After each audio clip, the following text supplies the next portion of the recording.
Que me felcha. Welcome to Cron de Beja Short Stories and Poetry for January 5th, 2024. I'm Terence O'Donnell, your Irish skillet, come back with you for another week of stories and poems. So come in, sit down for a little bit, and let me read you a bunch of stuff that I picked up for the last little bit. I've got poems and short stories for you, 5 poems this time instead of the other way around, and 2 short stories. They're all nature-based for the most part, and I've got Norbert J. Longpre's 6th chapter from his new book, Sanctuary. So I've been working hard this week on other obligations, so my podcast and newsletters are being posted after normal working hours. Next weekend, I got family visiting, so the newsletter might be a little bit slow getting posted. I will record the show the day before they arrive and schedule the upload for the next Friday. I will try to do the same for the newsletters. Hopefully I'll get lucky. And then after that, things should get back to normal after next week. I hope. So with that, my first story is called The Wind is My Friend, and he invites me into his dreams, by Mariana Bosarova from Bulgaria. Dark and hush, this night is coming. A starry blanket covers me. In my ear, the wind is humming, telling me about his dream. He starts by banging on my window, crawls under my doorstep, follows me and makes me hinder. Does he chase me? Says, yep. He makes me shiver in my coat. Oh, he wears a mere shirt. Look at him. How's easy going? Flies and sings like a little bird. Does he sneak into my wardrobe? All my dresses are a real mess. He's traveling all over the globe and decides now here to rest. I grab my wrap and hide in bed. He slips quickly into my dreams. Would you give me a piece of bread? No one cares for me, it seems. Then he gives me a warm, cute hug, and he kisses me on the cheek. May I sleep there on your rug? I don't know how I shelter to seek. I won't stay here so long. Be my friend, and I'll be yours. I shall sing you an unknown song. I'll close with magic all the doors. He goes and comes here each night, sleeping under my red roof. I confess, he is for sure right. He stays my friend. This is the truth.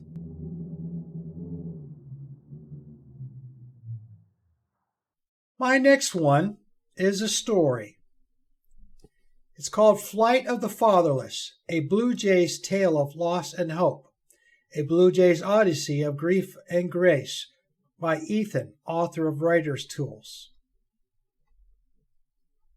The blue jay bounced around the soil, head twitching frantically, following along the grooves made by the breakfast worms. There must be just one more. The others had flown off, bellies full, preparing the meals for their little ones. Gerald, the blue jay, was kept up last night by a ferocious house cat trying to swipe his hatchlings away. He didn't get a lick of sleep until that ferocious demon went back to doing his sprints within his own home. By the time he managed to close his eyes, it was close to sunrise.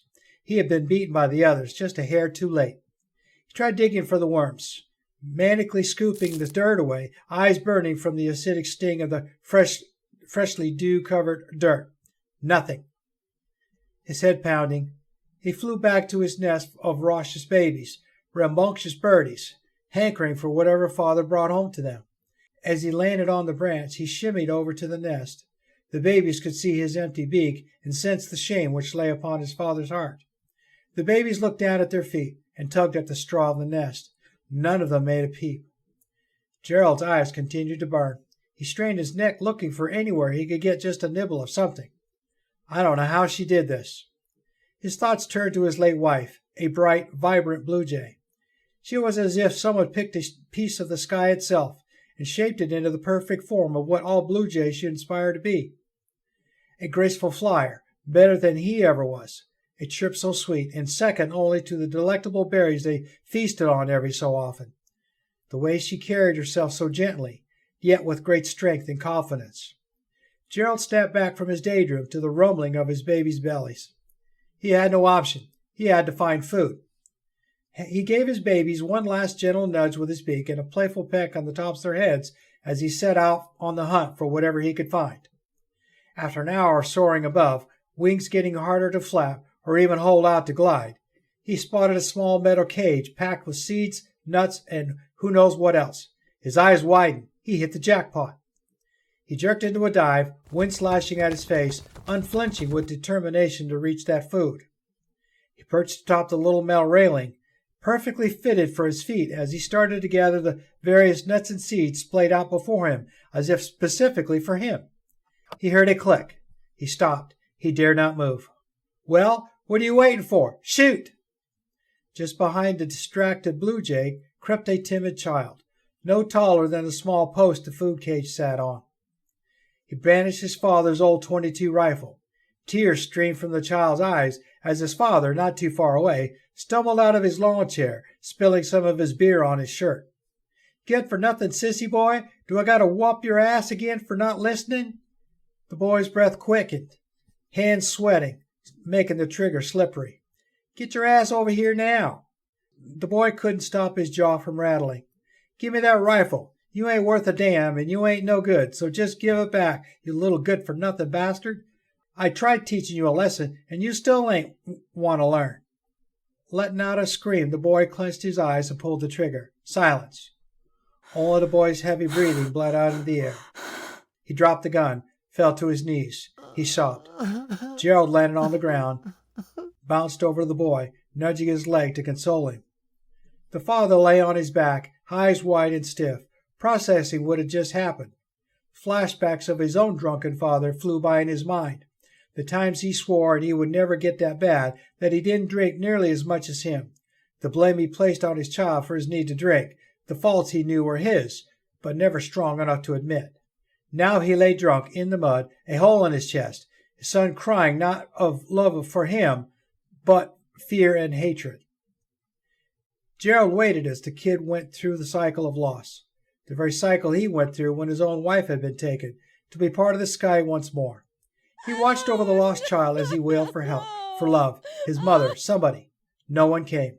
By sunset, the boy had become numb enough to gather the gun and walk back into the empty house to hopefully call someone. What the boy did after that, Gerald would never know. All he knew was as he flew back with a beak full of food, a loud pop rang out from the darkened house. His gut wrenched. His heart bled for that child, having no one to love him, stuck with himself, lost in his unforgiving world. He finally arrived back at the nest, to his babies, excitedly chirping for the long-awaited food. Gerald made sure each baby got plenty before he snuggled up with them. At last able to sleep, he looked over them, eyes swelling for the thought of how close they came to being just like the boy with the rifle. Despite having lost his wife, their mother, Gerald knew, as long as he was breathing, they would always have a father.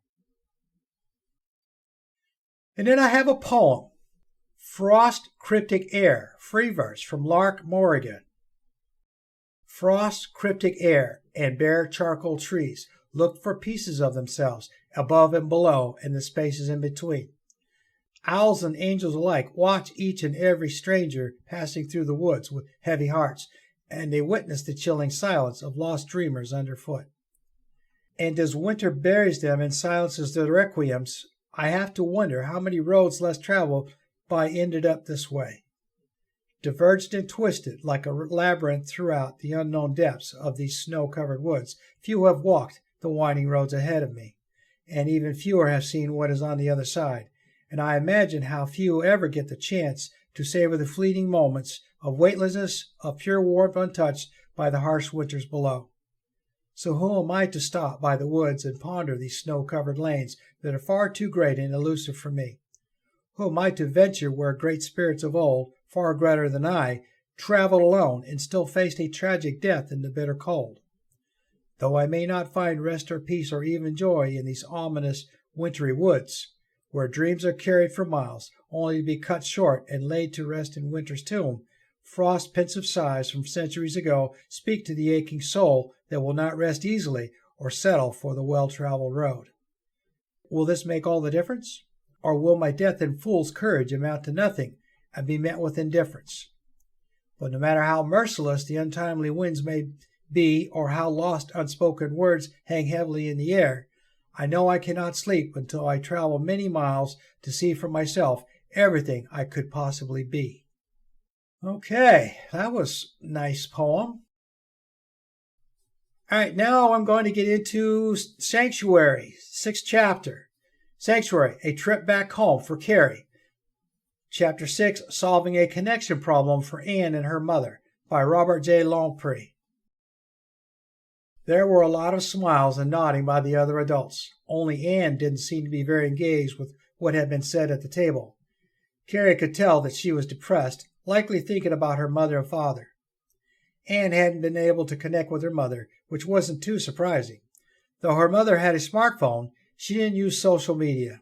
To be able to talk to her mother would mean being able to get a few bars on her cell phone, an impossibility here in the northern wilds.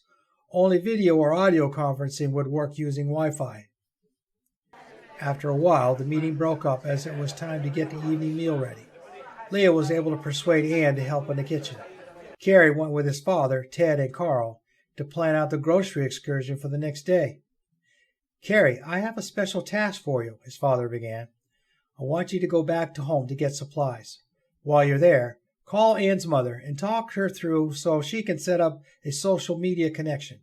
It doesn't matter which one she is willing to use. Anne needs to be able to talk with her mother." "Got it, Dad. It would be easier if she could meet me at her house if she is okay. But if not, I can find a way to make it happen." "Good. I know I could count on you to do that. I already have a list of the things for you to pick up as far as groceries are concerned. What you'll need to do is spread the list over at least 5 different stores so you don't leave any particular store short on inventory. If you can see less than 5 of any item on the list, don't buy it in that store. Leave it for another store. Don't rush.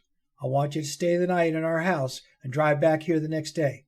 I will talk with you tomorrow night using Messenger, since I will have already returned to the cabin by then." "Okay, that shouldn't be a problem." "Tell Anne what you're going to be doing. Keep in contact with her during the day tomorrow as well. Maybe she will want you to bring back something specific. Oh, and don't forget to use a mask despite being immune. There's no point in stressing out anyone you happen to be near, especially in the stores." Wearing a mask had been a habit for everyone in his family, as well as Anne's family. He and Anne both wore masks to school, regardless of the fact that a number of their classmates constantly protested about having to wear them. "Oh, and another thing," Dorian added. "Here's some money, a credit card, and the list. You will have enough money, so don't worry about comparison shopping." Carrie pulled into the driveway at home. He got out to open the garage door, as he didn't need to have neighbors see what he was putting in the Jeep. Walking into the house from the garage, he felt a real sadness for the way of life he had lost because of the virus. Seeing Anne's home down the street, he realized he had very little to complain about in comparison. His parents weren't sick. He wasted little time in gathering up the items on his father's list from the house. Added to the list were a few more stuffed dogs and several books for his sister, as well as a couple of kitchen appliances and utensils for his mother. With the last of the items tucked into the back of the Jeep, he went to Anne's place to get the few things she needed. Anne didn't want much, and as she still hoped to return home to live with her parents before too long. While in her house, he called her mother. It didn't take many rings before Alice answered the phone. "Carrie?" "Yes, ma'am." "Is Anne with you? I can't understand why she hasn't phoned me." "No, ma'am. She's at the cabin where there isn't any phone service. I'm calling from your house. Are you able to meet me here or anywhere else?" "No, I've got the virus as well. They won't let me out of the room, let alone the hospital." Carrie could hear the sadness and the frustration in Alice's voice. "I'd like to talk you through how to use social media to talk with Anne. There's Wi-Fi at the cabin thanks to my dad. That way you could talk to Anne every day and even more often than that if you want. What do you think?" "If it means I could talk to my baby girl, of course I will do it," Alice exclaimed. "How do I start?" Carrie explained how to find the Play Store icon on her Samsung tablet and then to download the Messenger program. Since Alice did have a rarely used Facebook account, it saved time. He told her she could do the same on her phone later. Finally, with a lot of missteps along the way, the program was downloaded. "Now, send a message to me," Carrie instructed her, giving her his Messenger ID. The telltale ding confirmed that the message had been successfully sent. "That was good. Now try sending one to Alice." Carrie talked Alice through the process again until a second message was successfully sent. He then sent Alice a message, which she instantly received. "Why didn't I know about this before?" she exclaimed. No sooner had she looked at the message when she received a response from Anne. "Anne just sent me a message. You're a lifesaver, Carrie. Thank you, thank you. You can put the program on your phone as well, Carrie reminded her. Just send me a message if you run into problems. With the shopping done, rather than spend the night in the house, Carrie drove to the next town, which had a motel. It would mean less driving the next day, and would avoid having anyone dropping over to the house.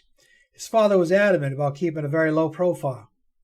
The motel had free Wi-Fi like most hotels. He wasted little time in buying a pizza and his favorite soda. He had a series on a streaming video service to continue watching, a series that Anne wasn't very interested in watching. However, first he had to connect with his father and then Anne. Carrie, Dorian's voice came over the messenger channel. Have you any room left in the Jeep? I could probably fit more in. It depends on what else you want me to bring. I want you to buy 2 20-liter gas tanks and fill them up, if at all possible. I just bought an ATV, and I want to store a reserve of gas for it. We will use the ATV to push snow during the winter. As well, it will come in handy for hunting. Can do, Dad. Anything else? Just drive safe. See you here tomorrow afternoon. And next week I'll bring you Chapter 7.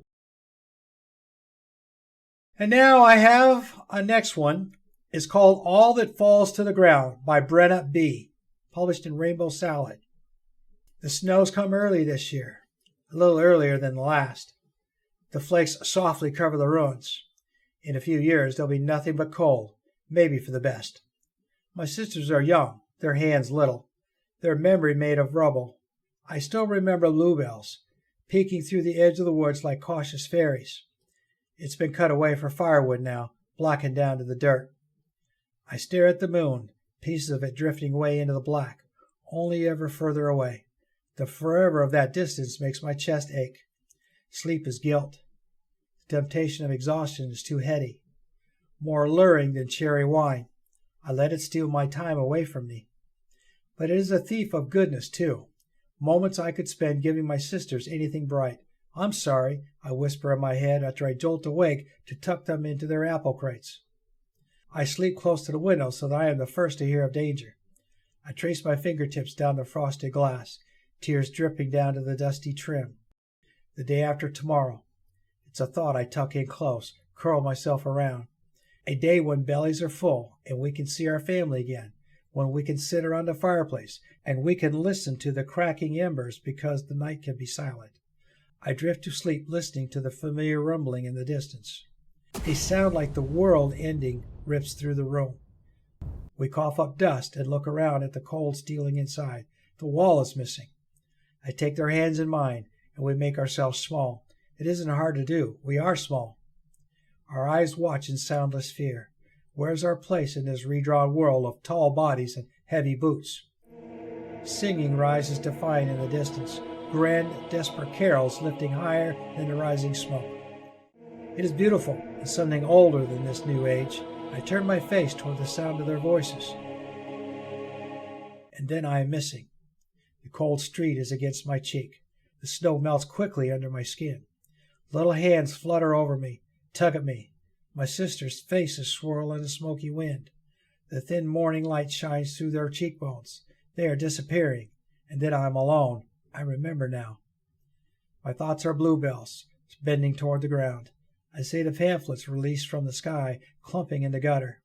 I see the shoes of our soldiers marching by, too afraid to look at their faces. I see my sisters, painted orange by the fire, drawing with charcoal on the floor, bodies in crumbs and bullet casings and flour and rubble and petals, and I resting on the ground. And my next one is a poem. The poem Nature Soul, with the reference to Mavka, the heart of nature, by Prose Pulse. She was born of the earth. Her skin was the bark of the trees. Her hair was made of leaves, and her eyes were the stars. She danced among the flowers. She sang to the birds. She played with the animals, and she was one with the world. She knew no fear. She knew no pain. She knew only love, and she knew only peace. She was the girl of nature. She was the wild child. She was the spirit of the forest, and she was free. Conclusion. In the embrace of nature's arms, she found her true essence. With each step, she embodied freedom and harmony. May we too find solace and inspiration in the beauty of the natural world.